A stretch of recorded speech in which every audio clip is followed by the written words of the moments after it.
So we now can talk about the third fundamental circuit element, the inductor.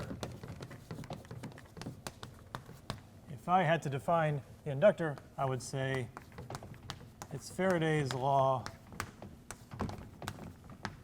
in a circuit. Okay, let's go back to our simplest circuit.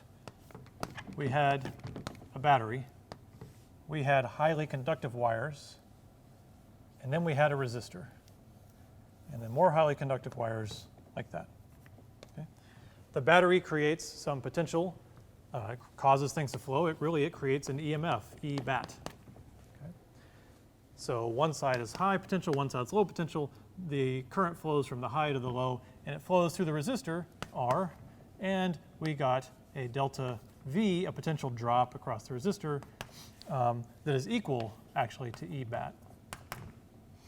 Depends on how you define the potential across the resistor. You can write it with a negative sign if it's a drop, or you can define it as positive as a drop, either way. But the point is, the potential you create here gets dropped across the resistor. The wires are so highly conductive that you get essentially no drop across the wires. That was the idea. And then you get a current. Current equals delta V over R, the resistance. That was fine. That's all that happened. Now let's imagine that's happening. Current's flowing. Everything's moving along. And while the current is flowing, we take the wire and we wrap it up into a solenoid. Like that. Well, if you do that, what's it going to do? Current's going to flow through a solenoid. It's going to create a B field right there. Okay? So, a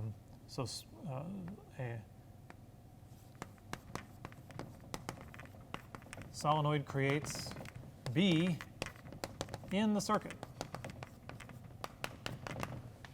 And then you could ask, what does that do to the current and the voltage and the blah and all this? And as I've drawn it here, it does nothing. Okay? Why would it do anything? Really, there's no voltage drop across those wires. They're perfectly conducting. But it had to make a B field. So it should take some energy to make the B field. Let's modify this slightly. E battery comes up here. Let's put in a switch to the resistor, and then to this solenoid, which of course is the inductor that we're working towards. Okay? And let's throw the switch. All right? So if we throw the switch at time equals 0, we can plot the current. And just accept that it takes time for the current to get going. It's not instantaneous. Or you can imagine it as instantaneous. It doesn't really matter. The point is the current goes from here at 0 up to some value.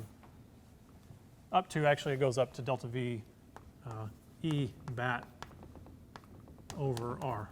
Eventually, all that potential drop is across the resistor. So there's the current you get to eventually.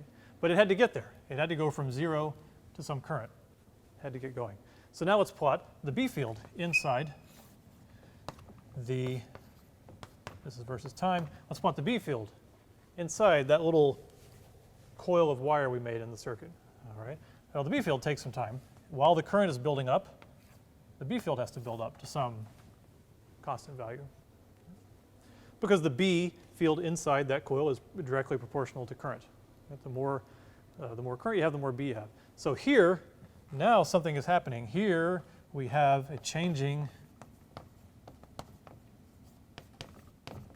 B field. Aha. What happens when you have a changing B field? It creates an electric field, right? Magnetic induction, magnetic induction, electromagnetic induction. So it creates it in here. And you'd say, can this coil cause induction to itself? And the answer is yes. Right? Electromagnetic fields don't care if there's a coil there or not. If we have a situation where there is a changing B field, it's going to create an electric field that wants to drive current the other way. What it effectively does is when the current grows and when the B field changes, you create an electric field that pushes back. It pushes against the growth of the current. In this case, it's actually the reason it takes the current some time to build up, is because it's actually fighting the E field there.